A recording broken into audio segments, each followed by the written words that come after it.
Hey guys, I'm Urizi. This story is all about what if Naruto was an Anbu captain. Drafted into Anbu at a young age, Naruto is guided to the path of a captain. Leader of Team Sigma, the Hokage's personal guard, Naruto will lead his team and defend his village to the best of his ability. Threats besiege the land of fire from all sides, and only Naruto stands before them. Before we proceed with the story, please like and subscribe to this channel if you liked the video, and don't forget to check the description for the other works of the author if you liked the story. Let's start. Chapter 5, Chains of Hatred I, The Arrival. The day following the incident with the Scroll of Forbidden Seals saw a number of interesting changes. Anbu Combat Platoon No. 5, codenamed Epsilon Team, had successfully intercepted and secured both the Scroll of Forbidden Seals and Sarutobi Kano Amaru. Umino Iruka suffered light wounds during the course of the night, but no permanent damage had been done. Uzumaki Naruto, Anbu agent codenamed Ferret and assigned under Sigma Team, the Hokage's personal assistant and guard, also suffered light injuries, but as usual they were gone by the morning, superficial enough for his innate stamina and longevity to heal with ease. As the sun rose, the blonde-haired Anbu agent found himself standing motionless next to the third Hokage as the old man, a group of elite jonin, sat around a large wooden table, discussing the shinobi profiles on top. There were 11 seats overall, although one was conspicuously absent. Naruto was still in a bit of a daze from the morning's intense training. Usually he was up at 0700 hours, where he would wake up the third Hokage and Kano Amaru and get them ready for the following day. Breakfast was usually an interesting affair, but for the most part he would succeed. Today, however, he had been slapped in the face with a freezing splash of water at 0500 hours and had woken up to see the god of shinobi glowering down at him, decked in his full armor-plated combat uniform.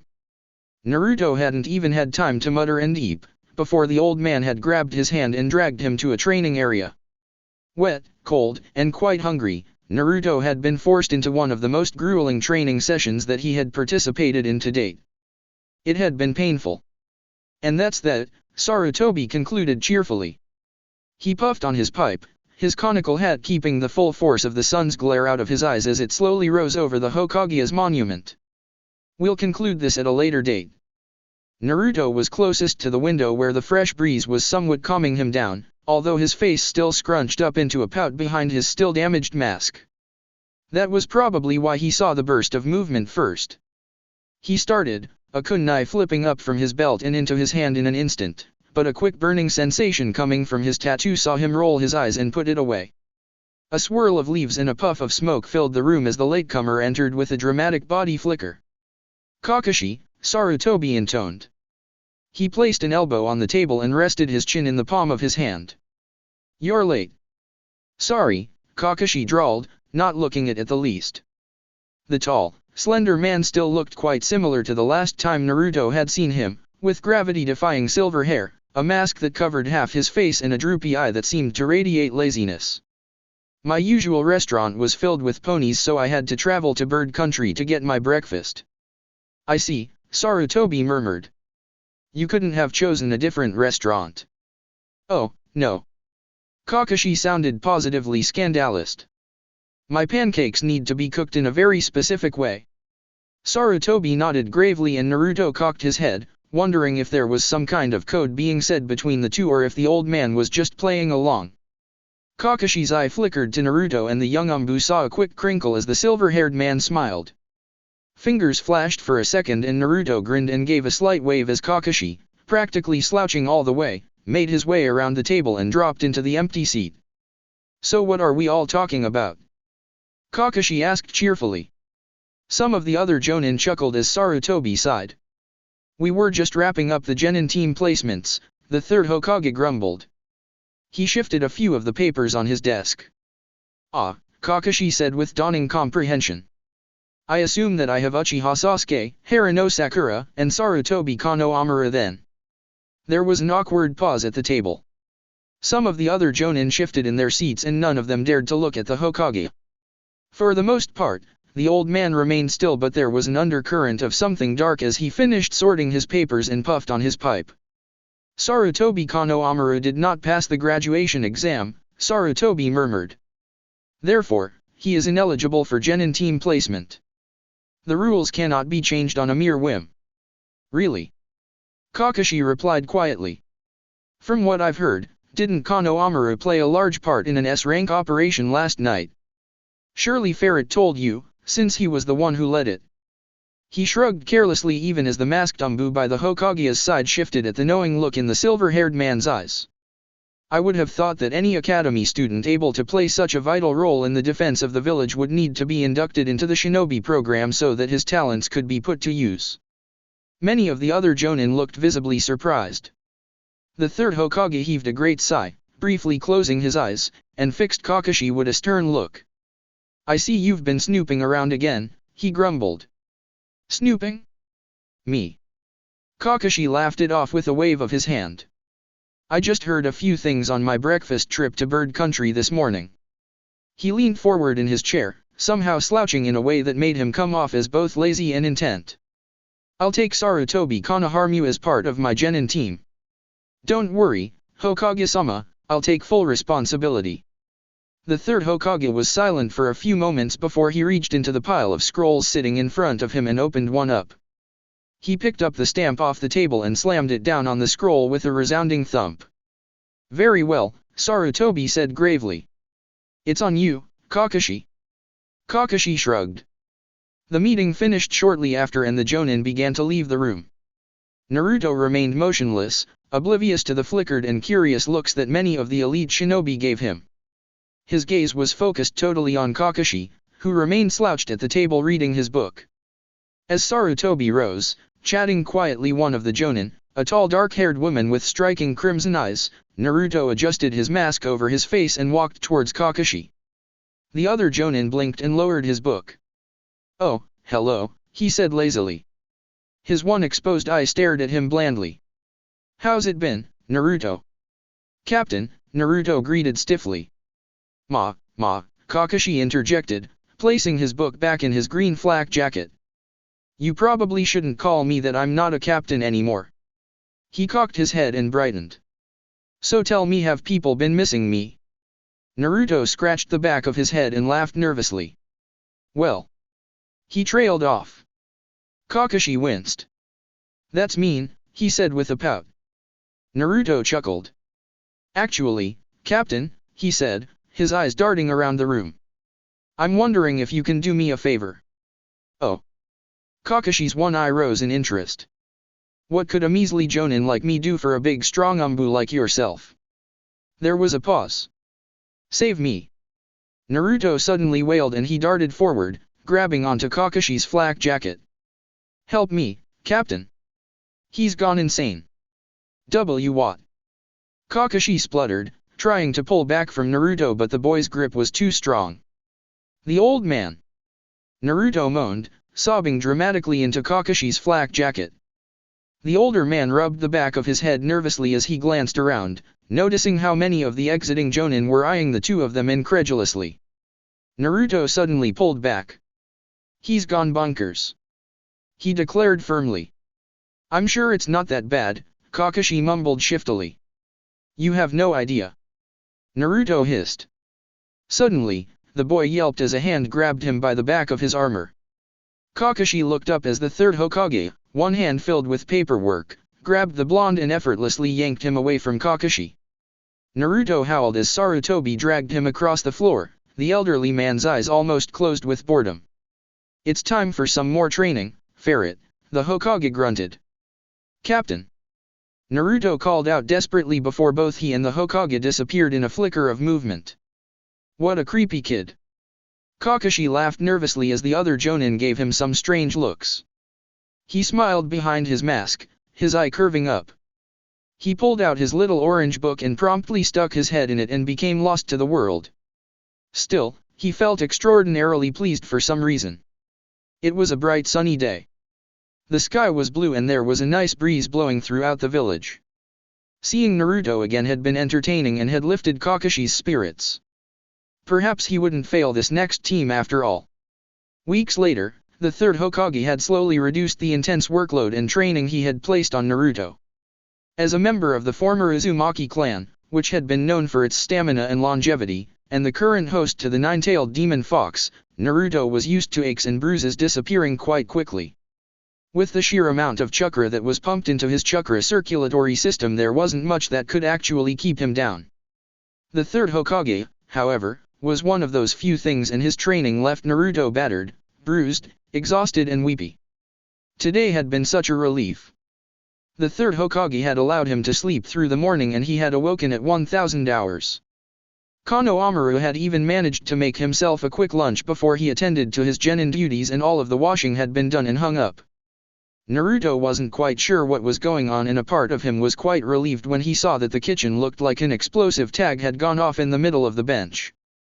Too much change was not good for him, and the thought of either Sarutobi actually becoming a responsible member of the household was just too much to bear.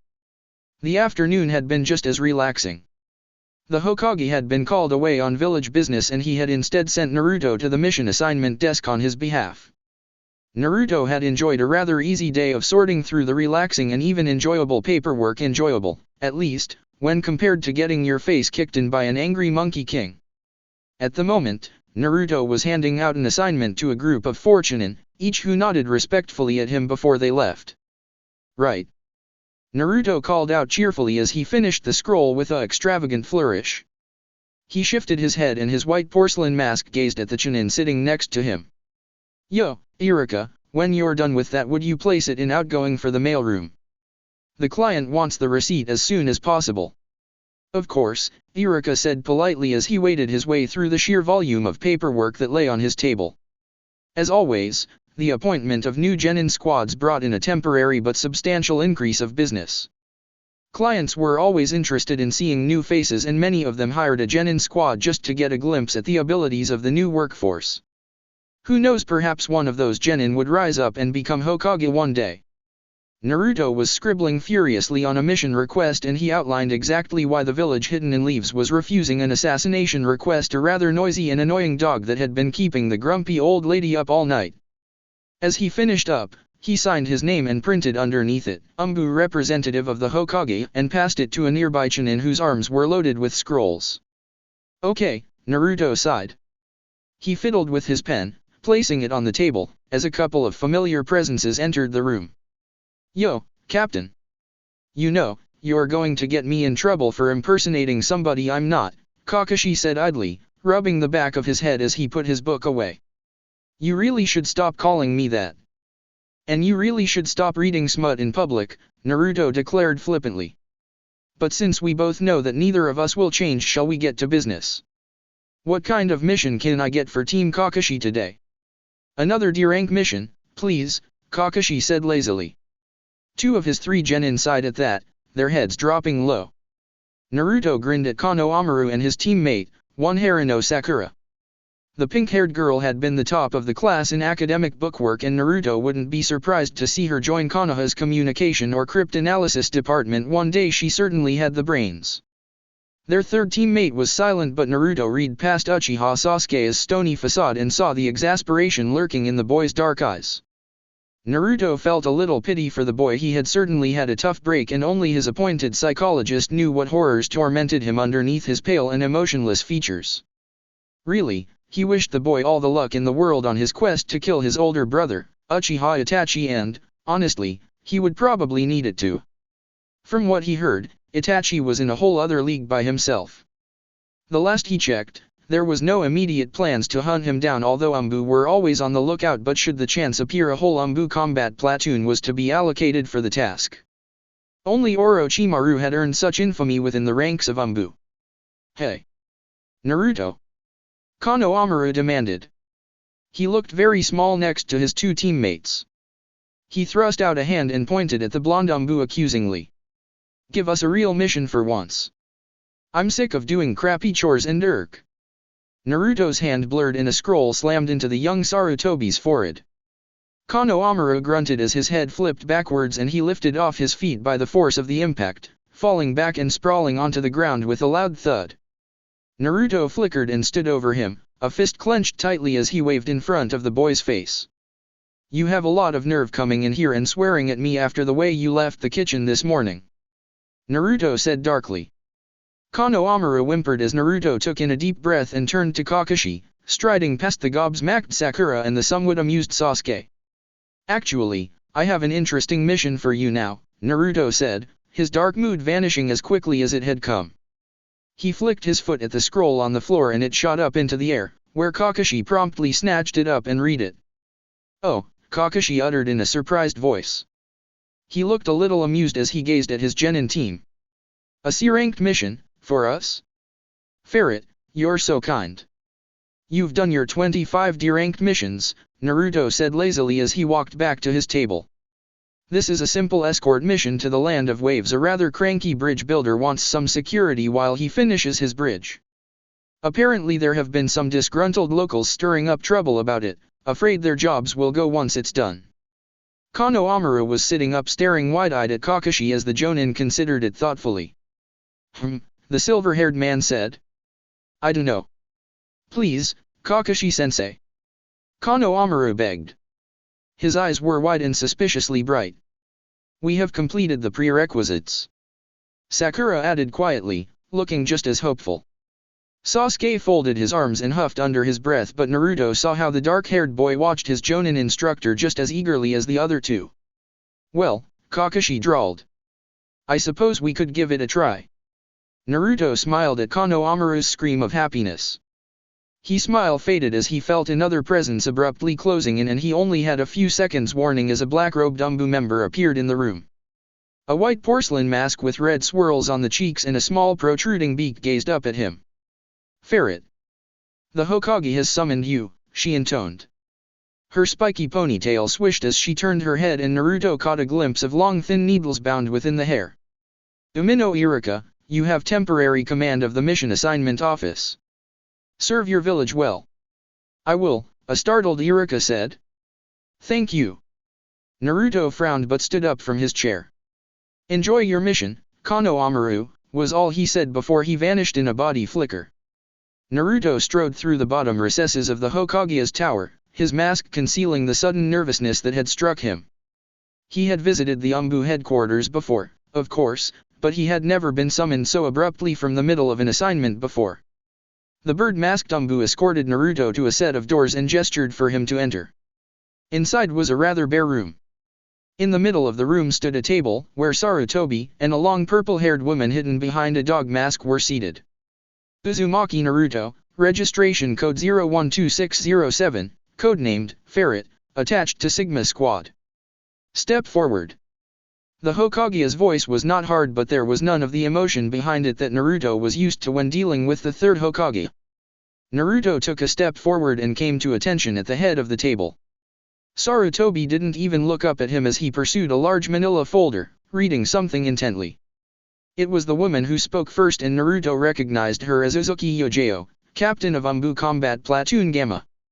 He had worked with her previously in training drills and combat scenarios, but other than that knew very little else. Uzumaki Naruto, Yojeo said quietly. You are a B-ranked shinobi operating as Sigma Squad in personal and work-related duties attached to the Hokage's office, correct? Yes, ma'am, Naruto replied immediately. Your academy scores were rather average. You almost failed ninjutsu until the third Hokage intervened, Yojeo said. Her eyes were cool and her voice was flat, as if she had absolutely no opinion on what she was stating. You were fast-tracked to Chunin at 10 in an unprecedented manner. You had no Jonin instructor of Genin team and worked with Sarutobi Hiruzen on your shinobi skills. Your promotion came as you were prepared to take on more additional responsibilities in your position as the Hokage's aide. Shortly afterwards, you applied for Anbu and were administered the competency exam by former Captain Hokage Kakashi. You passed and were assigned to Sigma Squad, which had remained dormant since the death of the fourth Hokage. Is this correct? Yes, ma'am, Naruto responded quietly. Yojeo paused. Your attendance is exemplary. You have completed 1,135 D-ranked missions, 315 C-ranked missions and 42 B-ranked missions. These have come about in your role as the Hokage's personal assistant and your performance in the day-to-day duties that the role requires. You are congratulated on your performance. Naruto almost gaped at the number of D-ranked missions, but it did make sense when he thought about it. The sheer amount of chores and housework that he performed at the Hokage's residence was staggering, and he supposed each one did add up. The C-ranked missions were probably related to his work as a messenger and general aide in the various departments of Konoha. Today's work at the mission assignment desk would have added to his score. However, Yojeo cut into his thoughts. Several weeks ago you were assigned a priority S-ranked assignment. Alone and without backup, you retrieved a stolen artifact, escorted the primary objective to safety and held off an enemy Chunin, whose weapon and ninjutsu skills were quite highly rated for his rank. During this operation, you showed courage in the face of danger and exemplified all of the directives that the Anbu abide by. Yojeo's eyes flickered to Sarutobi, who nodded, and Naruto was struck by emotion and could only grin in sheer happiness as the third Hokage smiled at him proudly. Your latest combat tests reveal highly advanced ninjutsu skills. You have skill with multiple elemental affinities and have demonstrated advanced abilities in chakra shape manipulation, Yojeo continued. You are well trained in hand-to-hand combat and general weapon skills, and your physical and mental abilities far outstrip those in your age group. It is with pride that Konoha recognizes your abilities and achievements and promotes you to a ranked status. Naruto was threatened to split his face wide open and his heart pounded in his chest. Still, a niggle of doubt wormed its way through his euphoria. Was he truly ready to join the ranks of the elite? Compared to many other jonin, he was still a child flailing away at enemies he couldn't see. This does not mean that you have been promoted to jonin, the Hokage interjected quietly, as if he could read Naruto's thoughts. Although I believe that position will be available to you soon, there are protocols that need to be followed. Naruto took a deep breath and calmed himself. Starting today, you shall be attached to Gamma Team under the direct command of Uzuki Yojeo, Sarutobi continued. He pulled out his pipe and lit it with a flare of chakra. He puffed on it twice and exhaled. Your next assignment is a routine border patrol around Fire Country's southeastern borders. Yes, sir. Naruto acknowledged. Yojeo spoke next. Komaki. The bird-masked Anbu member who had escorted him stepped into the room. This is Uzumaki Naruto, codenamed Ferret. He has just transferred in from Sigma Squad and will replace Crane on the next deployment. He will be attached to your squad and is under your direct command. Yes, ma'am. The bird-masked Anbu, Komaki, said. She turned to Naruto. Ferret. You will gather your supplies and meet us in room 201 for briefing. Go. Naruto nodded and disappeared with a flash of movement. The village hidden in leaves was truly one of, if not the most, powerful shinobi village in the world. Boasting of an enormous population of trained shinobi, Konoha's economy was unrivaled by any other village or country. Part of that lay in its military doctrine. During the First Shinobi War and after the death of the second Hokage, the third Hokage had been appointed as command-in-chief of all military operations within Fire Country and coordinated with shinobi and the Fire Lord's samurai. While the First War certainly ended to Konoha's advantage, a truer description of the aftermath would be that nobody had won. Countries were in shambles. Entire cities had been destroyed or abandoned and a large portion of the skilled workforce had been killed. Konoha had been hit especially hard. Over half of its trained shinobi population had been killed during the war, amounting to 4,000 casualties. For a village whose primary trade was based on mercenary work, the situation was unacceptable. That was when Konoha's doctrine had changed. Instead of a large standing army ready to fight conflicts, Konoha would create a small and elite force of shinobi whose primary purpose was the defense and security of the village in Fire Country. The First Shinobi War had shown that the only thing that happened when two large armies met was death and destruction. Shinobis were gifted with the use of chakra and could perform unimaginable feats, but were just as human as everybody else and could not function without supplies. Furthermore, those unimaginable feats allowed small groups of highly trained men and women to intercept and destroy enemy supply caravans with ease. The third Hokage had seen the end result and had analyzed the military strategies that had been implemented by all sides during the war. He had concluded that the economic repercussions of losing a large portion of a working shinobi population were too severe. It was a little-known fact that Konoha had almost starved during the immediate aftermath of the First War, and only the continued patronage of loyal customers saw Konoha rebuild and restructure. The Chunin workforce, numbered in the thousands, was strong but too valuable to waste on general military operations. Of course, that didn't mean that they were too invaluable to be used. Rather, during the next two wars the largest percentage of the shinobi population saw themselves rostered on and off the different fields of battle. The Anbu, however, stayed in battle from the very first moment blood was spilled right until the last remains of ink dried on the peace treaty. Their skill, mobility, and ability to adapt to different strategies allowed them to strike deep in the heart of their enemies, causing massive damage with minimal casualties. This doctrine was proved to be sound during the Second Shinobi War, where the Third Hokage implemented a defensive strategy that saw the majority of the shinobi holding at the border while elite teams of Anbu were sent into other lands and countries, destroying and decimating enemy supply lines and landing critical hits on enemy war efforts to the point that by the time the army had reached Konoha's borders they were in no condition to face against Konoha's field of fresh and readied army. Konoha left the war within almost perfect condition. Casualties had been light, infrastructure within Fire Country mostly undamaged and coffers had been full as missions had been continued to be taken up. The other villages had learned. The Third Shinobi War saw the Anbu meet their counterparts but, being the older of the elite groups, they were generally more experienced and adept at what they did. In the current peacetime, there were 6 combat-ready Anbu platoons with 25 shinobi in each platoon. There were an additional 4 smaller reconnaissance squads, 2 hunter teams, a medical crew and a communications department, each group having a more specialized area of expertise for operations in and around Fire Country. At any one time, 2 of the 6 Anbu platoons would be assigned to General Border Patrol. Many towns and cities hired small teams of chunin for policing and other duties and they covered the main roads in and out of Fire Country. The burden of guarding the wilderness borders generally fell upon the Anbu platoons, who would split into small 5-man squads and be allocated to different areas. Uzumaki Naruto had joined one of those squads and it was not as exciting as he had expected an A-ranked mission to be. 87, 88, 89. Naruto chanted. He was sitting on a large barrel nestled against the wall of a small wooden shack deep within the wilderness, his legs swinging out from underneath. He was watching with a snicker as one of his fellow Anbu members, a man by the name of Tawa, grunted as he pulled himself up and above the frame of the doorway by the tips of his fingers of his left hand. Tawa had to have been in his early 20s and wore his hair in a brown spiky ponytail. His mask was Tawa said it was a wolf but Naruto was having a hard time picturing it with the little pink swirls decorating the side of the mask. 99, 100. Naruto finished and let out loud cheer as Tawa fell to the ground, panting loudly. He jumped off the barrel and lent Tawa a hand, which the other man gratefully took. You did it, and with no chakra either. My fingers hurt, Tawa muttered as he shook his spiky head. He shook his hand gingerly and winced. That might hurt in the morning.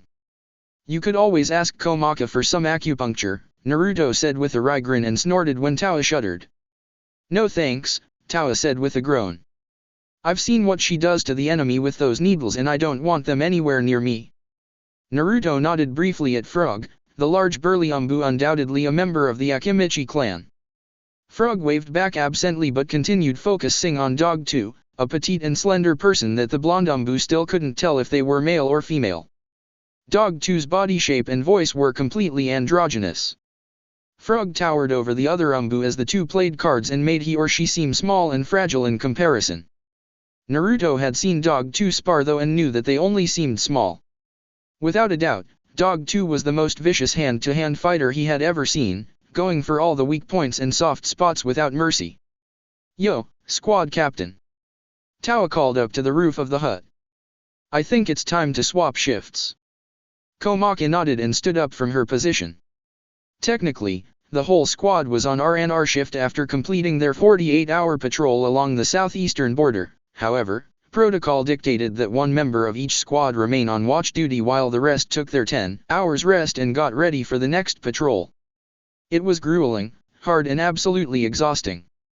After spending 4 shifts with his squad, Naruto couldn't have asked for anything else. You're on from now until 1200 hours, Komaka said.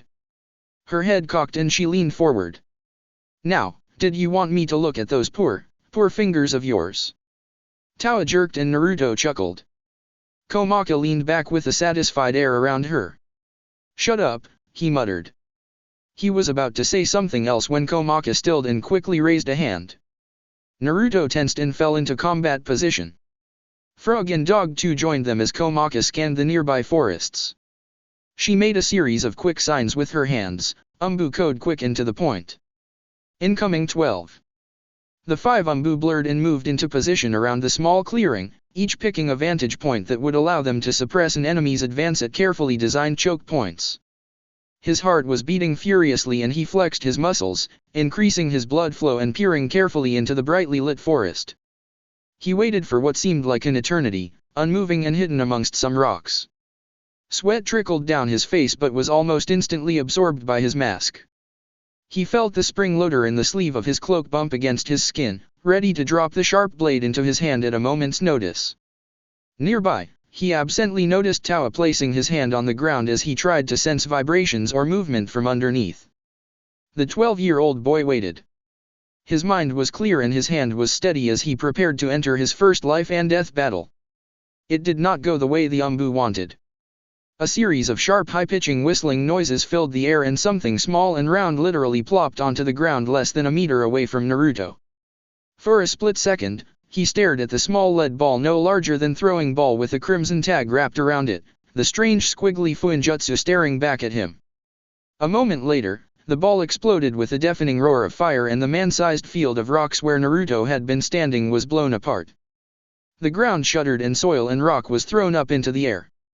Naruto reappeared on the roof of the cabin and jerked his head up, dirt and soot flowing off his robes.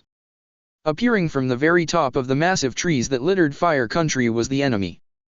They were no more than a series of black shapes that dotted the clear blue sky, gliding towards them at great speed. Tiny little dots fell from them as they dove into the clearing and half a dozen explosions rocked the clearing as the Anbu squad was forced from hiding. Naruto weaved some signs but the closest of the enemy raised something at him. The sun in his eyes, Naruto didn't take the chance and immediately jumped off the roof. A second later, a dozen kunai slammed into where he had been standing, punching through the wooden boards with ease. He landed on the ground and his kunai appeared in his hand. Something whistled in the air and Naruto turned and blocked, sparks appearing as he deflected a series of kunai that burst from the trees and into the clearing.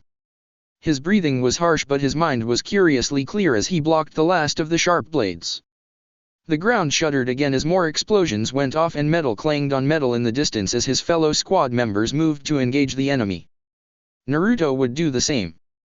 Fire release, great wave of flame. Naruto reared his head back and warmth blazed from his throat as he spat a searing wave of heat in front of him. It surged past the trees and the leaves and grass instantly caught fire as great plumes of smoke began to rise through the air. A set of shuriken slipped into his hand and he clenched it as he formed the ram sign, stamping one foot on the ground. A wall of earth rose up behind him, the hasty earth construct intercepting a series of whistling kunai that would have slammed into his back. Naruto kept his eyes trained on the fire blazing in the forest as he leveled his shuriken. Something blurred as the ambusher escaped from the flames and the blonde tracked it, waiting and, now. Shuriken Shadow Clone Technique. The set of shuriken spun forward and glowed green. Suddenly there were dozens of them and they rained forward, slamming into the figure. Metal sparked on metal as the figure somehow twisted in the air but whoever it was had been struck and they dove to the ground. Naruto channeled chakra into his legs and darted forward just as an explosive sphere was hurled at his location, which disappeared into a ball of rising fire. A kunai slipped into his hand as he converged on the enemy shinobi. As he got closer, he finally got a good look at the attackers. They were dressed in purple flak jackets and light gray tunics, their heads covered with a hood and their eyes hidden behind goggles. A headband was strapped around their heads, the symbol unknown to Naruto. The strangest part about them was the large yellow contraption strapped to their backs, yellow armored plates covering from their necks down to their legs and across to cover their arms. The enemy in front of him seemed to be struggling as he gripped the large contraption clumsily and was unprepared for Naruto as he appeared before him, a kunai swinging up to deliver a lethal blow. He was intercepted by another enemy shinobi, the man's goggles gleaming as he swooped down and swung something at Naruto. Naruto ducked and paused in his charge. He crouched and channeled chakra in his feet as the shinobi hovering in front of him held a squat rectangular object at him. He jumped back just as there was a strange clicking noise and a kunai flew past him. The object clicked again and Naruto desperately swung his kunai through the air, batting away countless kunai as the strange machine shot them at him again and again. He swiveled his head one streaked close enough to cut hair and grunted when two slid past his guard and slammed into his cloak. His armor saved him as he landed on the ground, retreating from the furious barrage. Shadow Clone Technique. A single shadow clone formed around him and together they formed seals. A moment later, one of them slammed his hands on the ground. Earth Release, Earth Flow River. The ground underneath that Naruto's fingers trembled and liquefied as the elemental chakra poured into it while a huge surge of chakra saw a rising river of mud surge towards the two enemies. The other Naruto inhaled and formed the Tiger Seal. Fire Release, Blazing River. Fire spewed from his mouth and the wave of mud and soil cooked and burned into as a wave of black glowing tar swept forward. The second shinobi grabbed his comrade's hand and tried to rise above the dual elemental technique into the sky, but the contraption on his back groaned and Naruto watched as his wave of fiery soil engulfed the first shinobi. His heart clenched at the terrible screams that the man emitted and he could taste blood in his mouth. His moment of self-reflection didn't last long as the second shinobi, screaming something incomprehensible at him, hurled an explosive sphere at him. Naruto formed a sign just as the sphere exploded and replaced with the splintered remains of the barrel he had been sitting on earlier, drawing back closer to the rest of the squad. The enemy had taken them truly by surprise. Nobody had been expecting such a devastating aerial assault, and the technology and weapons that the enemy shinobi were wielding were truly fearsome. The launchers in their hands spewed out dozens of kunai every few seconds, and the explosives they hurled were extremely potent, sending soil and debris zipping through the air. Naruto was in a bit of a daze as his reflexes took over, dodging and deflecting kunai as he weaved in and out of the battlefield. Nearby, he saw Dog 2 surrounded by many of the enemy, the petite close combat shinobi unable to get into range to use, while Komaki and Tao were back to back, the squad captain using senbon attached to ninja wire to create an almost impenetrable defense while the latter used wind techniques to cover her back. A flyer soared away from Frog as the man's arm expanded to incredible lengths, reaching through the air and catching the squirming enemy in his meaty fist. With a loud roar, the Akimichi brought his hands down and crushed the shinobi against the tree. In a 12-on-5 fight, they were already 2 ahead. It wasn't to last long. Naruto weaved a series of signs as he ducked underneath a blazing trail of kunai and slashed the air with his hand. Wind Release, Wind Blade. An almost invisible blade of sharpened elemental chakra shot through the sky and struck an enemy shinobi head-on. To Naruto's horror, the wind blade slammed into the contraption on the enemy's back and broke off into 2, a large slice of wind rushing over the other man's head and a small blade going underneath. He jumped back, shuriken whirring through the air as a shuriken shadow clone technique forced 3 of the flyers to veer off and away. He was about to follow it up when an explosion rocked the ground and Naruto was forced away from the searing heat. He landed nimbly and looked up in horror. Dog 2 was weaving in and out of the attacks of 4 flyers as they hovered above the Anbu, shooting dozens of kunai at him. As a nearby rocked the ground, Dog 2 stumbled and the other shinobi struck.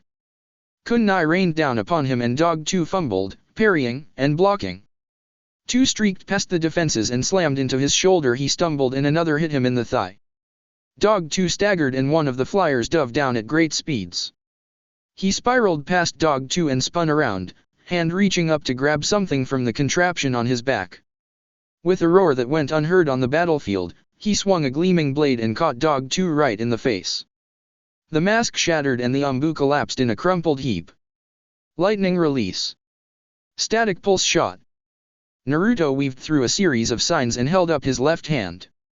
Elemental chakra flared and crackled into existence on the palm of his hand. He swiped at it with his right hand and a bolt of crackling blue and purple lightning lanced forward with the boom of thunder. The flyer, just finishing his sword movement, was struck and went hurtling through the air in a cascading wave of electricity. The flyer righted itself after a few moments and soared off into the sky, apparently unaffected by the powerful technique. The remaining 4 Anbu eventually pushed past the enemy and grouped up, but they were still trapped in the clearing. Tao used his wind techniques to create currents of wildly whipping wind that circled around them, blowing away the constant downpour of kunai. Komaki used pinpoint-accurate senbon needles to intercept explosive spheres, detonating them early as the containers were breached. Frog, his armor cracked and broken, panted behind them, desperately trying to stem the bleeding from his multitude of wounds. That left Naruto as the only one in position to launch an attack, his hands twisted together in the tiger sign. He spat out streaks of flame from his mouth, bullets of fire streaking through the air just as fast as the kunai streaked down. But the flyers were too fast and quick in the air, and they merely paused in their attack and soared away. This stopped Towa and Komaki from being overwhelmed, but didn't give Naruto the time to pull one of his deadlier combination techniques. The ground shuddered underneath the relentless assault as the four Anbu held off the remaining enemy. Towa was beginning to look tired and the wind began to abate. Naruto gathered his formidable chakra and was just about to step in when a dark shadow came over the group. His eyes darted up and widened. A machine, 5 times bigger than the flying contraptions the enemy shinobi were using, came to rest directly above them. 3 dark figures sat on the golden machine as long white cloth flapped gently behind it, and it made a curious humming noise as it floated there. Something clicked and a long slender tube slid out from the bottom of the craft. Naruto could barely make out a small muscular figure bringing his fists together when yellow light began to glow around him. Electricity sparked and the four Anbu paused for an instant as the flyers flew off. Earth release, underground excavation. Naruto slammed his hands into the ground and chakra roared around him. The light grew brighter and brighter and a terrible screech filled the air as the ground around the small group gave way and collapsed around them. Earth began to grow overhead as Naruto desperately tried to mold the chakra as fast as he could. There was a sudden flash and a torrent of yellow light flared from above. Naruto, his ears ringing with howling wind and his gloves coated in mud, could only watch as large stream of light slammed down into his earth technique. The last thing he recalled was a powerful tug and a giant shadow covering him, and then all went black. He awoke moments later, his entire body aching and sore but still in one piece. It was dark and dirt and stone were crushing him, he was struggling to breathe and he began to flail around urgently. His lungs burned, his mouth was dry. Chakra flared through him as he tried earth release, earth tunneling technique, but it failed. White spots appeared in his vision and his breathing grew more and more labored as his struggles started to die away. Suddenly the weight on him was getting lighter and lighter and whatever was crushing him started to shrink. The darkness around his vision receded as painful bright light hit him in the eyes and air rushed in to fill the cavity around him. He sucked in a deep breath, then another and another, reveling in the smell of smoke and dirt and blood. He opened his eyes and squirmed, fighting against the rubble around him. Ferret! Somebody hissed and Naruto jerked. His eyes swung to the left where Towa was crouched in the mud. The other Anbu made the quick signal for silence and Naruto complied. His eyes drifted up towards the deep blue sky, where a flock of birds were passing underneath the clouds. No, wait. With growing dread, Naruto watched as dozens, hundreds, no, at least 1,000, black specks soared overhead, ignoring the splintered and burning remains of the Anbu outpost. This wasn't just an enemy squad. This was an army. An invasion. Naruto didn't need a map to know where they were going. As the last of the flying contraptions left his view and Towa crawled over to him and helped him up from the mud, he became aware of just what the huge weight on his chest had been. Frog, wounded and bloodied Frog, had shielded them all with his body expansion technique, and what little remained of the Anbu made Naruto want to gag. His eyes burned as Towa pulled him out of the muck and gore and the 2 Anbu limped out of the large crater and back onto the forest floor. They collapsed, joining Komaki as she fluttered in and out of consciousness. We have to warn them, Naruto murmured after a few moments. How? Towa asked. He sounded tired. Naruto ignored him and staggered to his feet and pulled off his mask. He wiped a streak of blood across his brow and his hands flew in a series of seals. Summoning technique. He slammed it down on the ground and a puff of smoke exploded beneath his fingers.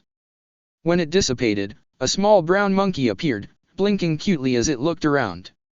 I need pen and pencil, Naruto muttered. He patted down his vest. Pen, paper, pen, paper. His hand came to his utility belt and he suddenly recalled his field map. He whipped it out and laid it on the ground, pinning it underneath a rock. Right. Here, a soft feminine voice said weakly and Naruto's eyes shot up. Komaki was awake and threw him a red marker.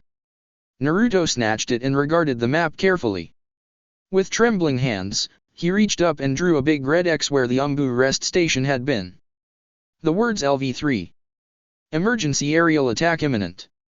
followed suit with the number 1000 circled. Konoha snatched the marker afterwards and Naruto drew back as she flipped the map around and began sketching down the disposition of the enemy forces. A crude flyer, kunai launcher, explosive sphere, and the large bomber were drawn, the squad captain deftly writing down as much as they had learned about the enemy. She finished in less than a minute and folded the map up. "Wait." Towa called over from the other side of the clearing. He limped over and handed Naruto a headband. It bore the strange symbol on it, the one that he hadn't recognized. He hadn't even asked the others if they knew where it was from, but judging by the look of the other two Anbu, he doubted that they knew either. Towa hesitated and then quietly passed over the two shattered remains of Dog 2 and Frog's masks. The white porcelain was dulled and grimy with soot and mud. Naruto took them all and wrapped the headband around the map and broken mask shards. He bent down and handed it to the monkey, who eyed him far more intelligently than a normal animal would. "Return to Konoha as quick as you can," Naruto ordered.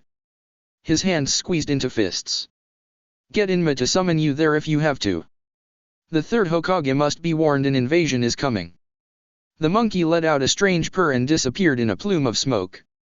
Naruto sighed and part of the terrible weight on his shoulders disappeared. He had done the best he could. Now, they could only wait and hope that the Hokage would get the message in time. For the sake of the village, he could only pray they weren't too late. Chapter 6, Chains of Hatred 2, Invasion. Sarutobi Hiruzen sat behind a desk in the mission assignment office puffing slowly on his pipe. The windows were open and a fresh breeze swept gently into the room. His hat on the table in front of him, the third Hokage allowed the bright sunny day to wash over him and he enjoyed the low buzz of chatter and the call of birds from the distance. It truly was a marvelous day and he could feel his eyes drooping down. Without a care of his Chunin subordinates, the Hokage closed his eyes and exhaled deeply. It was a marvelous day. The office was relatively quiet at this particular time. The early morning queues had been sorted and taken care of and it was still a few hours before the lunch rush would appear, usually the elderly and less urgent chores that would see genin teams scurrying about doing everything from gardening to washing dishes to painting fences. Many of the newly instated shinobi were seemingly baffled at the tediousness of the missions, but it was good for them, Sarutobi thought. A shinobi village served the needs of its clientele and shinobi would complete whatever missions they were allocated, whether the client wanted their dog walked or a country overthrown. For the sake of prosperity, Sarutobi would sacrifice the pride of some punk genin who thought the work was beneath them. Yosh! What a splendid day, Guy-sensei! Indeed. Come, Team Guy, let us find a new mission for us to complete. Sarutobi felt a twitch developing as the two voices grew louder and louder. He kept his eyes closed as many of the chunin around him grimaced. Sarutobi liked Guy as a shinobi. He was powerful, strangely charismatic, and energetic. He got on well with clients, performed each mission with enthusiasm and dedication and filed his paperwork correctly. There was no doubt that the hand-to-hand combat master was one of the most powerful shinobi on Konoha's roster. None in the village could best the eccentric jonin at his art. His ninjutsu was sparse but rare and quite powerful and his genjutsu were surprisingly potent. All in all, Guy had earned his A rank with ease and was one of the few jonin who continued to climb higher and higher towards S rank territory. Yes, Sarutobi liked Guy as a shinobi. As a person, however, there were few others who could bring about such a powerful headache. "Ah, Hokage-sama!" Guy boomed out from across the hall. Sarutobi grunted and opened his eyes, looking grumpy. "How are you this fine day?" The Hokage muttered something inaudible as he yawned, his lethargy leaving him as pure youth flowed through him merely by association with the spandex-wearing bowl-haired man. Bright white teeth gleamed as Guy's genin team followed up. The little guy was just as headache-inducing as his jonin instructor, but the Hyuga appeared resigned by Guy's behavior and the girl just looked sheepish. "I am well, Guy," Sarutobi said a little snappily. "There went a perfectly good afternoon snooze. Has your team come for another mission?" "Indeed we have." Guy grinned and flashed thumbs up. "We have already weeded Konoha's public gardens in record time." He paused and glanced around. "Oh. Hokage-sama, where is your youthful aide?" "Ferret is on an A-ranked mission," Sarutobi replied as he reached for the D-rank mission scroll. Guy seemed to ponder this, and it was the intelligence that flashed in his eyes that was what Sarutobi believed made Guy truly dangerous. Beneath his exuberant and somewhat annoying personality was the mind of a shinobi who could look underneath the underneath and connect the dots. I see. Lee chimered in. He clenched his fist. Ferret-kun has truly been blessed with the springtime of youth. I shall train even harder to match his genius. Heh, Sarutobi uttered in amusement. Perhaps one day Lee would be giving Naruto the same headaches that his Jonin instructor gave the third. The Hokage was reading over the deranked mission scroll in no particular hurry when a puff of smoke burst from nowhere. Sarutobi saw Guy instantly tense and relax as the summoning technique became clear. Oh! Sarutobi muttered, raising his eyebrows. A small brown monkey chattered excitedly as it appeared in the room. Ignoring the somewhat bemused stares of many of the Chunin and clients, it bounded over to the Hokage with a curious lumpy parcel in its hands. Sarutobi took it from the monkey and felt cloth and cold metal in his hand. With a flutter, the cloth unraveled and something white fell to the ground. It clattered there, the sound resounding quite loudly as Sarutobi stared at it grimly. Pieces of a white porcelain Anbu mask lay there, cracked and smeared with the muck and bloodied grime. Absently, a part of Sarutobi's mind noted the distinct patterns and put a name to the shattered remains of the mask. The first one was definitely a piece from Dog 2, a member of Gamma Team's 4th squad. The second was too smashed and scorched for him to recognize. They spoke of a tale to Sarutobi. There had been a battle. There were casualties. Naruto was still alive. There was a situation urgent enough that required immediate communication with the Hokage. All this passed in an instant as Sarutobi turned to the rest of the parcel. The Genin team looked confused and Lee was just about to speak, but Guy's hand shot up and for once the Jonin was silent, his face somber and serious as he too gazed at the package. Sarutobi opened up the paper deftly and laid it flat on his table. It was a field map, extending from Fire Country's southeastern border. Sarutobi's eyes took in the detail: the large red X drawn over the Anbu rest station, the number circled and underlined in the corner. Konoha had also been circled, arrows pointing at it with a rough estimation of speed. He flipped the map over. There were crude and hurried sketches, quick dot points of vital information had been scrawled down in a rush. His eyes swung to the last object and with steady hands he turned it over. As soon as he saw the symbol staring back at him defiantly, he understood. The room froze. The walls trembled and the wooden floorboards creaked as a huge swell of force blanketed the area. The Genin were paralyzed, each limb locked in place by the sheer intent behind the chakra. Guy looked deathly serious and the Chunin froze in their duties. Many of the clients looked absolutely petrified. The incredible pressure weighed down on them all, but it was not suffocating killing intent that poured forward. Each one could feel the heavy iron-laden will roar into existence as Sarutobi Hiruzen rose from his chair, the god of shinobi emerging from his aged counterpart. The Hokage snapped his fingers and two Anbu appeared before him, their heads bowed as they weathered the pure force emanating from their leader. I am declaring a level 3 emergency. Sarutobi thundered. Sounds all alarms. All non-combatants are to evacuate at once. All shinobi forces are to report to defensive stations immediately. Prepare the Anbu and assemble the council. His brown eyes were cold and hard. We are now at war. At roughly midday, the peaceful tranquility of the village hidden in leaves was broken by a loud wailing siren that tore through the air. Flocks of birds screeched as they burst from the trees and tens of thousands of men and women froze all at once. The siren rose up to an almost head-splitting screech and began to fall. A moment later, the Konoha burst into a flurry of activity as preparation began to take place. A voice began to calmly speak, amplified by a technique that made it echo all over the village as shinobi began to move to their designated stations. Attention, a level 3 emergency has been declared. Attention, a level 3 emergency has been declared. This is not a drill. I repeat, this is not a drill. All combat personnel are to attend their action stations. All non-combat personnel are to evacuate into their designated safe zone. Seek immediate assistance if you are unable to evacuate. I repeat, seek immediate assistance if you are unable to evacuate. Attention, a level 3 emergency has been declared. The third Hokage appeared on the top level of the Hokage's tower and immediately swung his eyes out to his village. The woman's loud calm voice continued to repeat the same instructions, and he saw hundreds of shinobi pouring through the streets and jumping on the roofs, rushing to their various defensive positions. Hordes of milling civilians and non-combatants were scurrying into buildings, seeking the safety of the tunnels and shelters that led them to the massive evacuation area underneath the Hokage's monument. Despite the urgency of the situation, Sarutobi felt proud as he saw the men and women under his command following their training and working together. Two small puffs of smoke appeared in the room as Koharu Yutane and Homura Mito appeared. They wore a white ornamental cloak, but underneath were glimpses of flak jackets and utility pouches. They were as old as the third Hokage was, yet they too were listed as Jonin on the shinobi roster, and for good reason. "Hiruzen," Homura greeted quietly. His voice was somber as both he and Koharu joined him in observing the village reactions. "What new crisis threatens us now?" "Hardly new," Sarutobi replied quietly. He passed Koharu the headband he had received and saw the dawning comprehension in her eyes. "I see," she said softly. "So it's come to this once more. Sky Country has returned."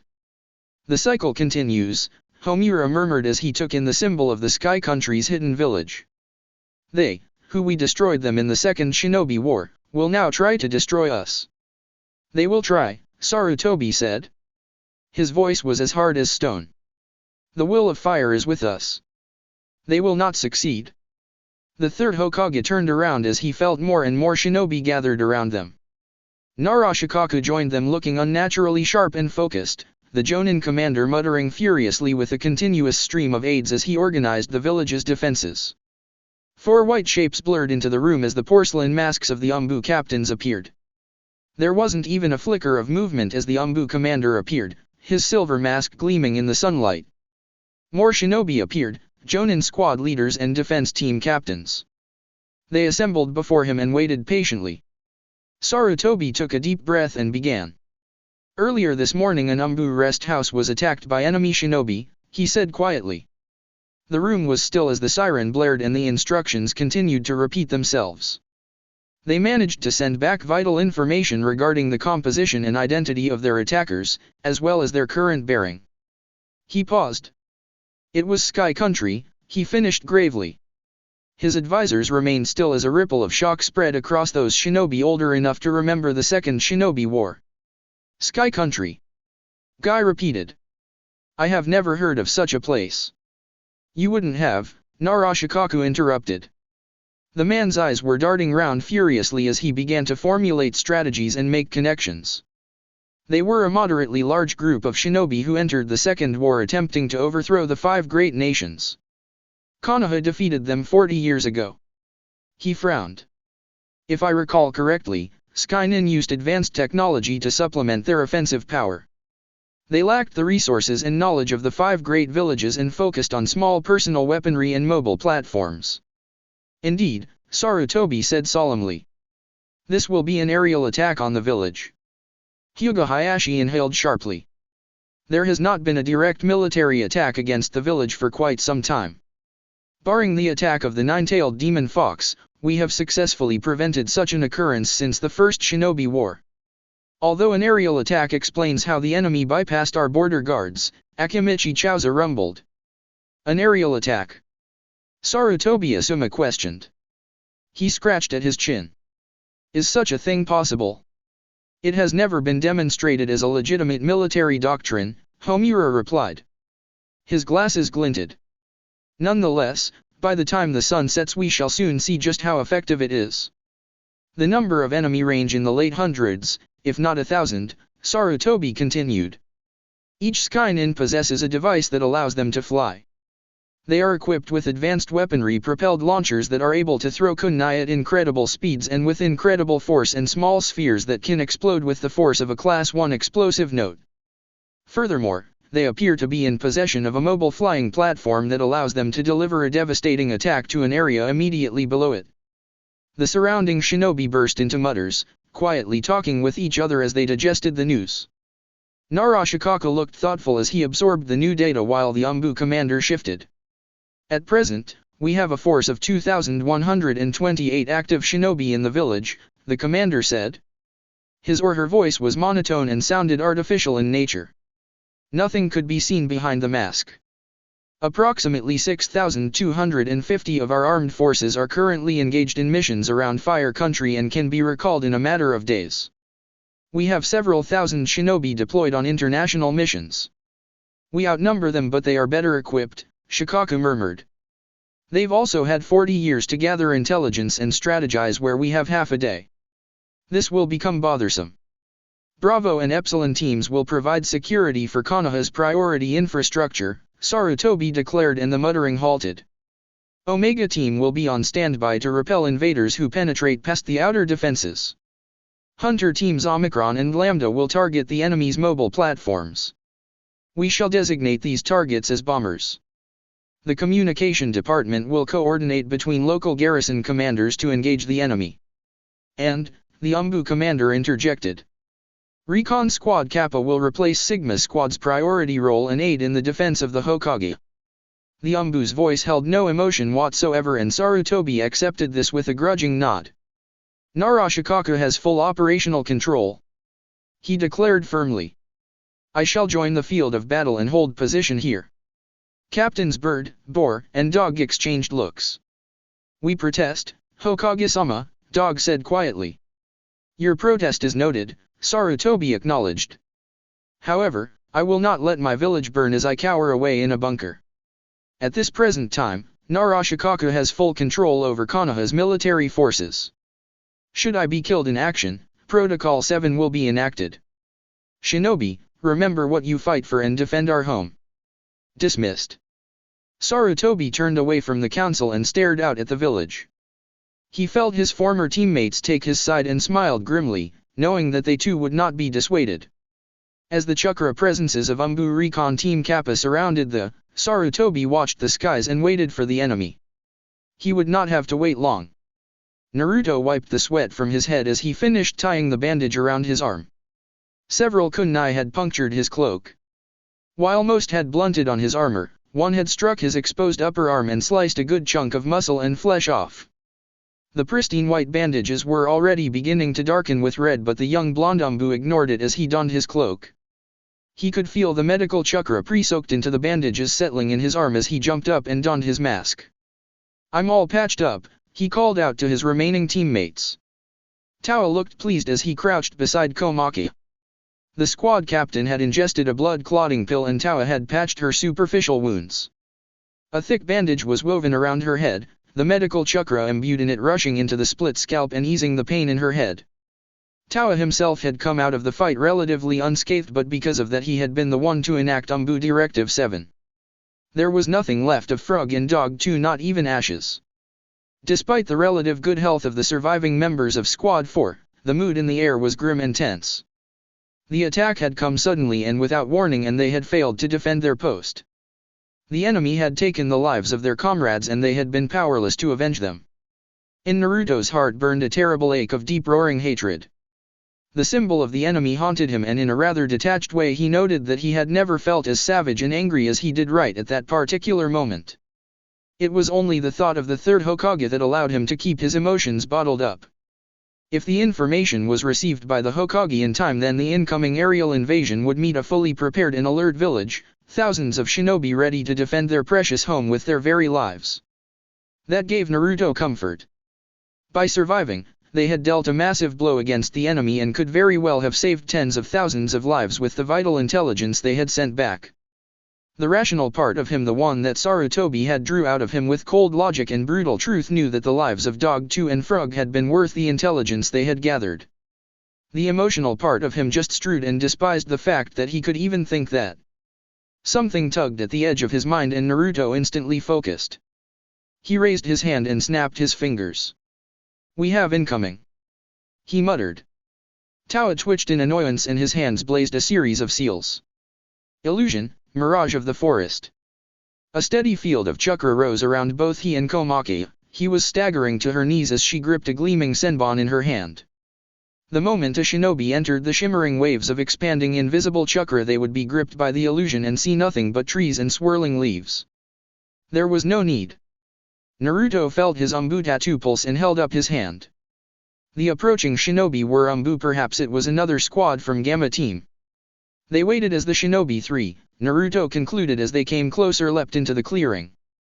They appeared with a flicker of movement right before Naruto and they were good.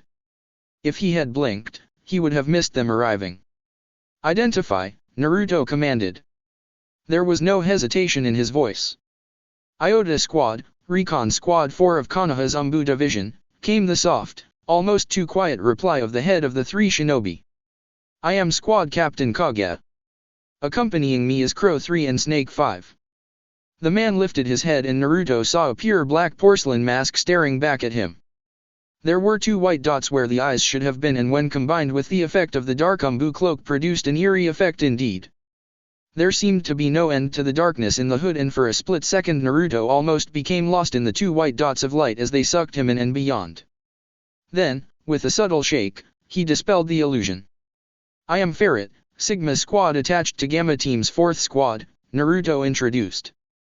He nodded at the 2 members of the Recon Squad, who had been standing behind him all along. Behind them was Towa and Komaki, the 2 combat Anbu lowering their weapons cautiously. This is Komaki, squad captain of Gamma's 4th Squad, and Towa. Status? Kage asked as he rose from the ground. Naruto grimaced from behind his mask. 2 dead, 1 moderate injury, he said. We were attacked by a group of unknown shinobi. They were able to fly and they wore a gold machine on their backs. Kage nodded. Sky Country, he said. His voice seemed naturally soft. They have attacked up and down the southern border. We saw no signs of the rest of Gamma Team, but there was significant battle damage in many areas. We encountered a group of 12. I lost 3 men to them. Naruto paused for a moment out of respect. A large group of them flew overhead about 25 minutes ago, he informed the other group. Their bearing put them in line with Konoha. Their speed would indicate that they will only be a few moments off their destination. Komaki broke in. Her voice sounded wobbly, but she stood firm. They might already be there. Snake 5 took a step forward. Yamanaka Yuuka, codenamed Snake 5, she introduced. Her voice was pleasantly smooth. I'm the communications and interrogation expert. Is there time to send a message? I sent a summon creature that should have arrived by now, Naruto answered. Snake 5 sighed in obvious relief. We'll have to trust in our comrades to defend our home. The ice was broken. As a courtesy, the Anbu took off their masks and observed their comrades' faces. Naruto had seen Komaki before, a gray-eyed woman with 2 light brown bangs dropping from her head and the rest of her hair tied up in an elaborate senbon-filled bun. Towa, a dark brown-haired man with red lines tattooed down his face. Crow 3 turned out to be a member of the Hyuga clan with short-cropped black hair, pure white eyes and a black seal imprinted on his forehead. Yuuka was a slender and lean blonde girl in her teens with bright blue eyes and smile that made something twist uncomfortable in Naruto's stomach, while Kage was a young man in his early 20s with nondescript looks. Naruto was so busy analyzing them that he missed them analyzing him. Crow 3, Hyuga Daichi, looked impressed and whistled quietly to himself while Yuuka's mouth dropped. Ah! She cooed and reached over to pinch his cheek. Why, don't you look so cute? Naruto swatted her hand away in annoyance. She pulled it back and grinned, placing her hands on her cheeks. Aren't you a big tough Anbu? She sang in a babyish voice. Naruto had developed a twitch above his eye as he narrowed them at the pretty girl. Yuuka, Kage said tiredly. Stop poking the combat squad Anbu before he sets you on fire. Oh, put away, Yuuka pouted. She folded her arms. You're no fun. Komaki, Towa, and Daichi were chatting quietly, each of them clearly relieved to see other Konoha shinobi, while Kage and Naruto walked a little further away from the group. The rather bland-looking Anbu turned to Naruto and observed the young boy carefully. Have you taken command? He asked abruptly. Naruto went to shake his head and paused. Komaki is still the squad leader, but we'll have to see if her head injury affects her judgment. Until then, I suppose I am. I was contemplating taking my squad back to Konoha, Kage said. He gazed off into the distance. Perhaps we can link up with other shinobi in the surrounding regions and assist with the defense of the village. Naruto bit his lip. He definitely wanted to go back to the village as soon as he could. Even now, his stomach clenched as he thought about the incoming danger. Konoha could be under attack right now. He wanted to go, but... "I think we should stay," Naruto said quietly. This was a safe zone for the surrounding patrols. "We should regroup with Gamma Team and continue to patrol the border.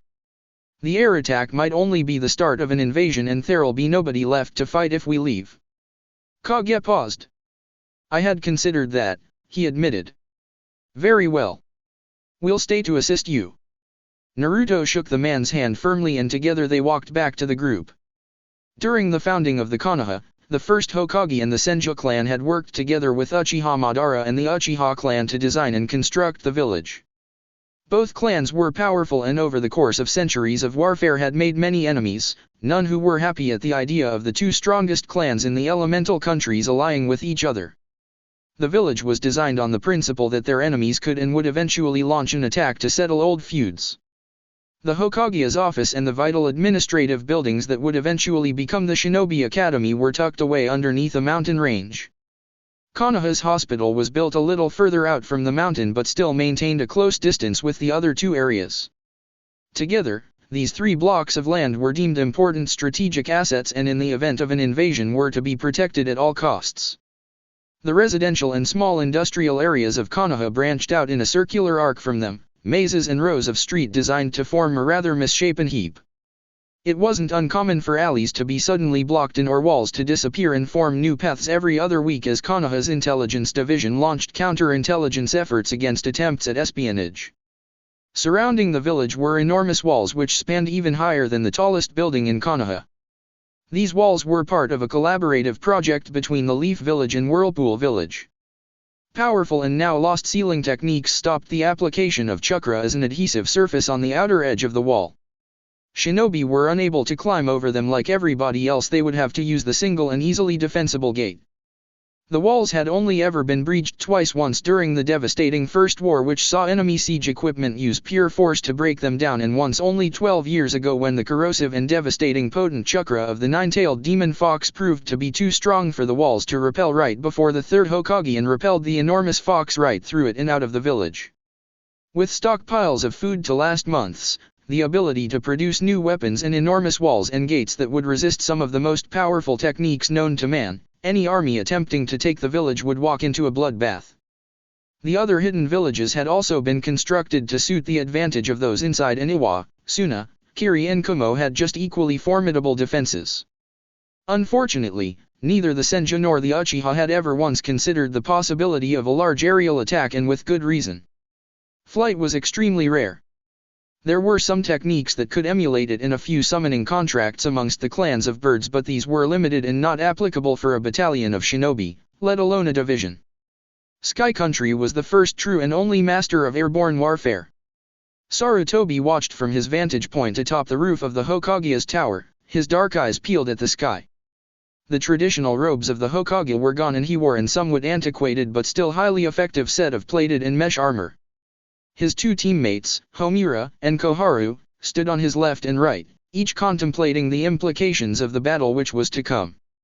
An Anbu squad surrounded them all, each member crouched down and ready to defend the Hokage with their lives. Below them, the village of Konoha was almost deserted. Jonin leaders organized platoons of Chunin around designated defense zones while 3 Anbu combat platoons patrolled around Konoha's critical assets, white porcelain masks gleaming in the sun. "It's a beautiful day to go to war," Koharu murmured almost wistfully. Her voice sounded melancholic. "I'm reminded of the very first battle during the First Shinobi War. It started looking a lot like this." Homura scoffed. "It's never a good day to go to war in your own home," he disagreed quietly. "For decades we've kept the enemy away from the village. Now they're simply going to fly over everything we constructed to keep them out." "They were always dangerous," Koharu admitted. "It's why we destroyed them. We killed them and destroyed their home and they hated us," Sarutobi said quietly. The wind on the horizon was cool. "Now, they come to kill us and destroy our home and we will hate them. Perhaps, in another few decades, we shall go and kill them again, a cycle that goes on and on." Koharu and Homura shared a look behind the third Hokage's back. "You sound like your student," Homura said after a few moments. It hadn't sounded like a compliment. He can be wise when he chooses to be, Sarutobi replied with a ghost of a smile. Wise isn't quite the word I would have used, Koharu murmured under her breath. Sarutobi chuckled and the tension amongst the group of veterans was broken. Suddenly a bell began to toll on the other side of the village. Sarutobi's head shot up and he squinted against the glare of the sun. Another bell rang and then another and soon the village filled of noise. The third Hokage could just see them in the sky, a series of black specks high above in the clear sky. They come with the sun behind them, Homura observed grimly. How clever. They will have tactics that we cannot predict, Koharu added. Put our faith in Shikaku. He has guided our forces well in the past, Sarutobi reminded them. Look sharp they come. With the sun behind their backs and the visibility of the defenders limited, the first wave of Skynin soared towards the village, numbering in the hundreds at least. They stayed out of range as best they could, weaving around ninjutsu as the first of the Leaf Nin began attack. As they began to glide over the massive imposing walls, small black dots fell from the back of the golden contraptions strapped to their backs. They dropped to the ground and struck at the walls and outer residences. With a sudden tremble, massive gouts of fire detonated from where they lay and explosions rocked through the village. Their bombs dropped, the Skynin abruptly dove, swooping past the shattered defenses and into the village. More bombs dropped and flashes of fire and lightning began to fill the sky. Metal crashed against metal as kunai blitzed through the air as the vengeful enemies began their invasion. Sarutobi saw a tower explode in a shower of wood, the shinobi inside instantly killed, and drew himself up. The chakra inside of him stirred. It was not as plentiful as it had once been, but that did not reflect much. Long before Hoshigaki Kisame was even born, there were many who had once compared the god of shinobi to the tailed beasts, a man with enormously large and potent chakra able to lay waste to entire fields of armies. Even in his old age, he far outstripped most of the current generation of shinobi. Another wave. Homura called out. I see them, Sarutobi murmured. His chakra flared and the Anbu around him involuntarily stiffened as a heavy and suffocating presence began to crush down all around them. His teammates remained unaffected as they raised their hands in preparation. We shall repel the enemy's explosives. His hands came together and the three old warriors, each in their late 60s, worked in unison. Hands flicked through seals with disgusting ease and chakra melded together seamlessly as they each brought their hands up. Wind release, vacuum shockwave sphere. Koharu and Homura supplied much of the elemental chakra as Sarutobi focused on the shape of the technique. He brought his hands up, gathering enormous quantities of air from all over the village, and the wind howled all around them. The dark cloaks of the Anbu flapped madly as Sarutobi concentrated and slowly dragged his hands down. They moved sluggishly, as if encounter a lot of resistance, and at the center of the village the air rippled and the winds howled with the power of a restrained tornado. With a deep breath, Sarutobi brought his hands down and pulled apart the air in front of him with a loud grunt. From the middle of the village came a resounding boom as a massive quantity of air was instantly displaced. From the rippling air came a shockwave of high-speed winds that spread around the village in all directions. The second wave of Skynin, again numbering over 100, buckled and wobbled furiously in the air as they were hit by the outer edge of the shockwave. The explosive spheres they had dropped were lifted up and propelled away from the ground, many exploding in the air and taking a few of the flying attackers with them.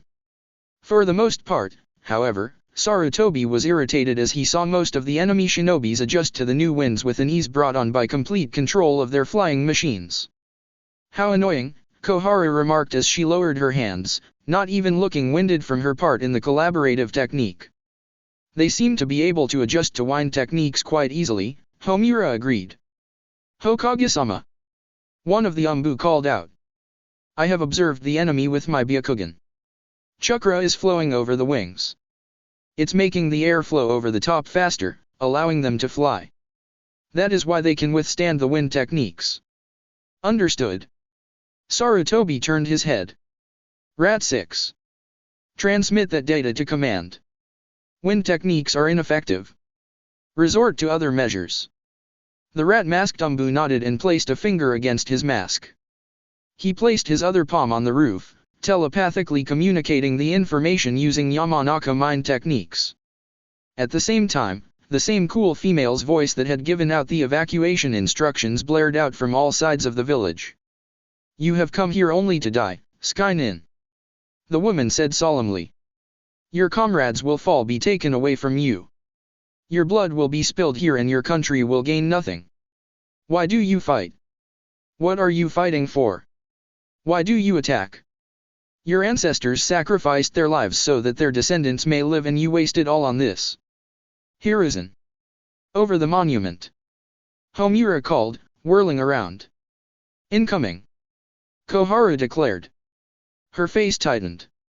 "I count a dozen." Anbu, Kappa's squad captain, called out. "Protect the Hokage and the council." Sarutobi spun around and watched as the two squadrons of Skynin descended upon them. The Anbu blurred as they rose up. Metal glinted as kunai and shuriken shot through the sky. Some of them exploded in puffs of black and gray, needle-sized splinters shooting through the air in an explosion of flak. Sarutobi crossed his arms over his face and felt several impacts over his arm guards, blocking a volley of kunai aimed at his vital points. Koharu stood forward, her hands blurring in a familiar signs, while Homura formed a tiger seal and waited. Unspoken understanding passed between them, and Sarutobi formed his own seals. Koharu finished first.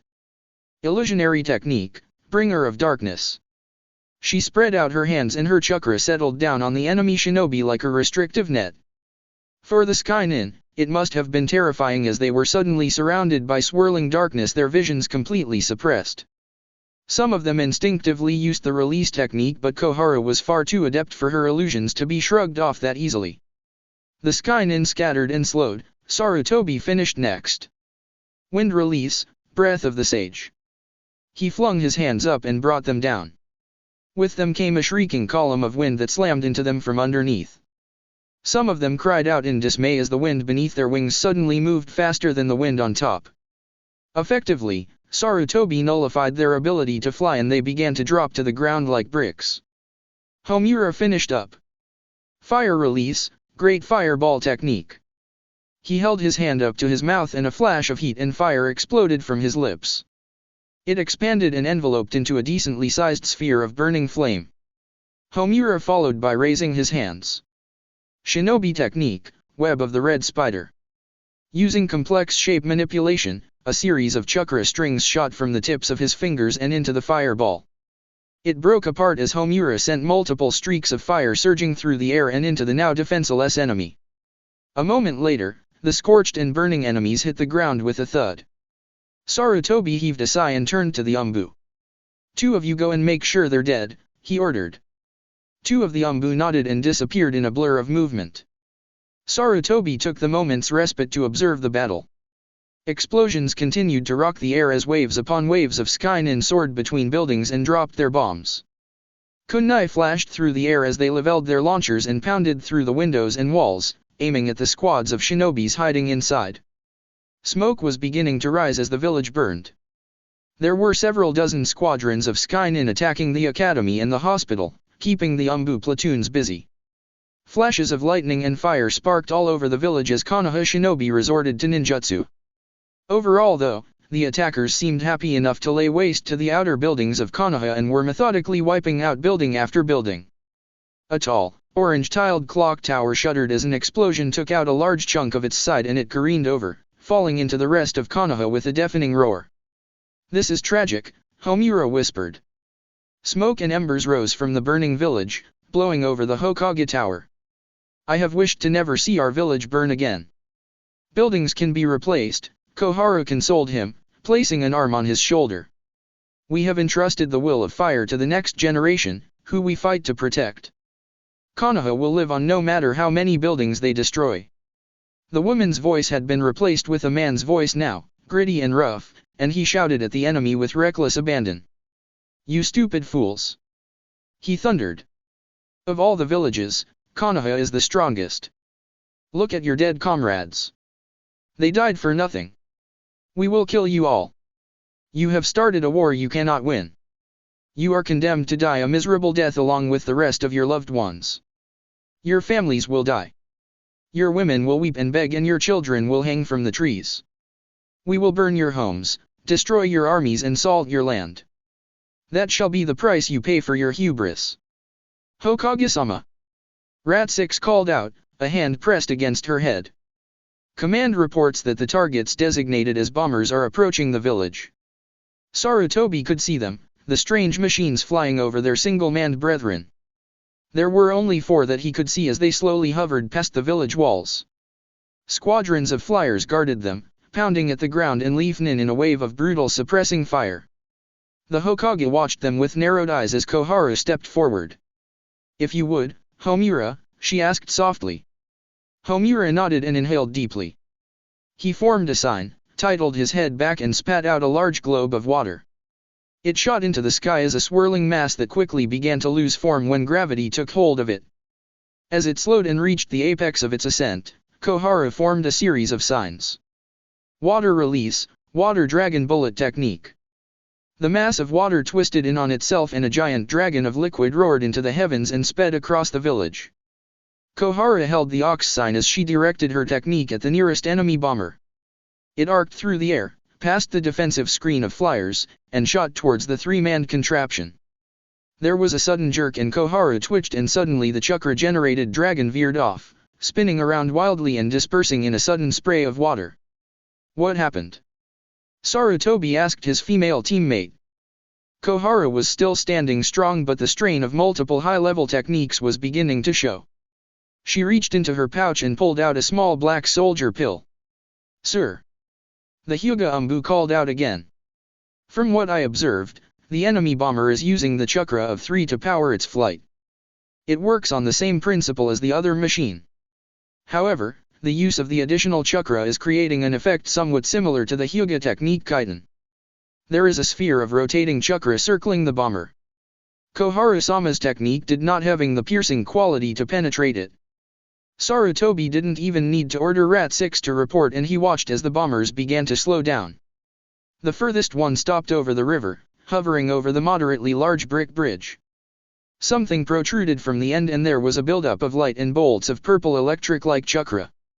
A flash of light slammed down into the bridge and it disappeared in a cone of destructive fire that instantly vaporized not only the bridge but a good portion of the buildings on either side. Purple bolts of electricity sparkled around the thick plume of black smoke as it rose into the air. "What on earth?"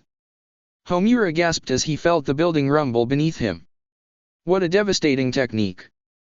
"Hiruzen!" Koharu called out. From behind. Sarutobi whirled around. One of the bombers had come from over the monument. For a moment, the third Hokage feared that the craft would stop and begin to attack through the mountain and into the evacuation center hidden deep inside. Instead, he glided over and began to slowly make its way towards the Hokage's tower. A wave of skynin advanced before it, 24 or so enemy shinobi on an attack vector towards them. If the Hokage's tower is hit by that much concentrated chakra. Homura muttered worriedly. "Suppress the advance guard." Sarutobi called out. He bit his finger and formed some signs. "I will destroy the bomber." He slammed his hand down on the ground as his 2 teammates stepped in front of him and worked with the Anbu to send a volley of fiery streaks through the air. Smoke exploded in front of him and Sarutobi straightened as Inma, the Monkey King, appeared. So Naruto was right, Inma rumbled. His yellow eyes surveyed the village with something like anger as the well-polished leaf headband on his head glittered. "Perhaps I will not punish him for ordering me to reverse summon one of the little infants. Inma. Use the transformation technique and be prepared for a replacement technique." Sarutobi barked. He gestured at the enemy bomber, which approached closer and closer as its defensive screen darted around it, combating the Anbu and council members. "We will destroy that machine before it can unleash its weapon." "Understood." Inma nodded. He disappeared in a puff of smoke and Sarutobi reached out and grabbed the adamantine staff. Sarutobi held it under his arm and leveled the tip of it so it was pointing at the bomber. "Go!" he thundered. With a streak of black, Inma elongated and shot forward with incredible force. The same drawn-out staff that pushed the 9-tailed demon fox out of the village clipped one of the flyers and turned the shinobi flying it into mush as it rocketed past the defensive screen of flyers and approached the bomber.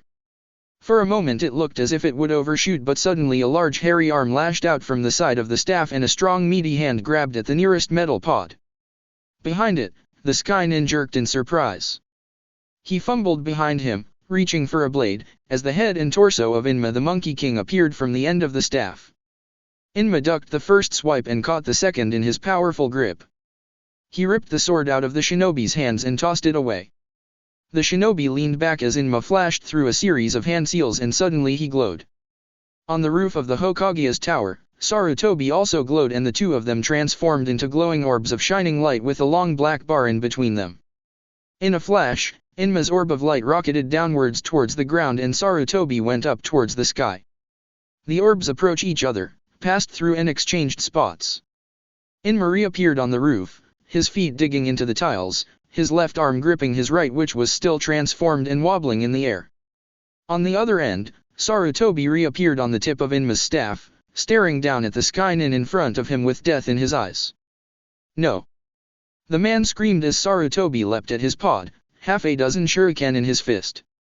He threw them at the Skynin as he landed on all fours in front of him. His right hand darted forward, slamming the man's face up and exposing his neck. His left gripped a kunai and shoved in the side of the shinobi's neck. The third Hokage jerked it across and stood, his enemy already forgotten. His kunai fell from his grip and it bobbed around him, dangling from a piece of wire that was coiled around Sarutobi's finger. Fire release, flame dragon bullet technique. Sarutobi breathed out a stream of fire and held his hands apart. The fire roared as it broke into two different currents, one following his left hand and slamming into the second occupied pod and another curving around as his right hand did and exploded on the third.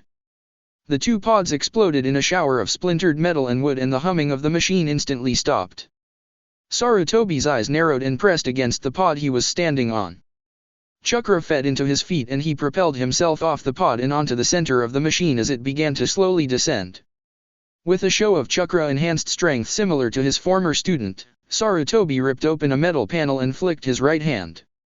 Behind the panel, a large, bare-chested and muscular shinobi jerked in surprise. Sarutobi's left hand slammed forward and gripped him mercilessly by the neck as the wire in his right hand pulled the kunai into his palm. The third Hokage's eyes darted around the small compartment, memorizing everything he saw in an instant, as he reversed his grip and brought the kunai directly across into the veiled man's temple. Sarutobi hurled the kunai back at the first pod and flicked the air with his other hand. Explosive notes slapped onto the metal compartment and sizzled. Sarutobi pulled himself back to the first pod, jumped on the black staff still protruding out in the air and tapped it sharply. On the ground, Inma pulled back on his arm and the staff shortened, taking Sarutobi down from the bomber.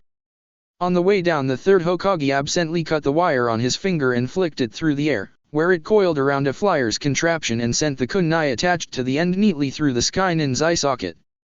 An instant later, Sarutobi touched back down on the roof in a graceful crouch, two fingers held straight in one hand. Detonate! As the veering bomber exploded in a tremendous ball of fire, the god of shinobi rose from the ground. There was none of the kindness, cheerfulness, or grumpiness that many of the newer generation only knew him for. This was the face of the man that had led his village through 3 separate world wars and was prepared to lead it again in a 4th. The flyers abruptly withdrew and his teammates walked back to where he was standing. "You're still as reckless as ever," Homura chided. His armor was singed and the tip of a kunai lay embedded in one of his arm guards. "It's to be expected," Koharu sighed. Sarutobi grunted in response and watched the battle occurring over the village. The female voice was talking again in soothing tones, her voice echoing loudly over the village. "There is no hope left for you," she said, and she sounded truly sympathetic. "Our village will crush you and grind you to dust. This is not a threat, this is a fact. This is the inevitable conclusion of this attack. Surrender. Lower your weapons and offer yourself up to the nearest Leaf Nin. Mercy will be shown. Names will be taken. Your families and loved ones will be spared. You can still come out of this alive and happy. Surrender. Please. Let us show you mercy." One of the bombers near the hospital was in flames as the Anbu platoons coordinated an effective defense. As he watched, another bomber disappeared underneath as a guy's daytime tiger technique tore it to pieces underneath its massive concussive power. He steadied his breathing and attempted to hide his weariness from his subordinates. There was a tight pain in his chest and he carefully settled his raging chakra. his body was simply not able to contain it as well as he used to. Luckily, the invasion seemed to be faltering as Skynin peeled away from the attack and soared back into the sky. Hokage-sama! The Hyuga Anbu called out. The enemy shinobi have depleted the majority of their chakra. They are withdrawing. Excellent, Sarutobi rumbled. He watched his village burn and turned around. Homura and Koharu followed him as he walked past the dead or dying Skynin littered around him. Summon the council immediately. We have much to discuss. That's it for part 2. Thank you for watching and see you on the next video.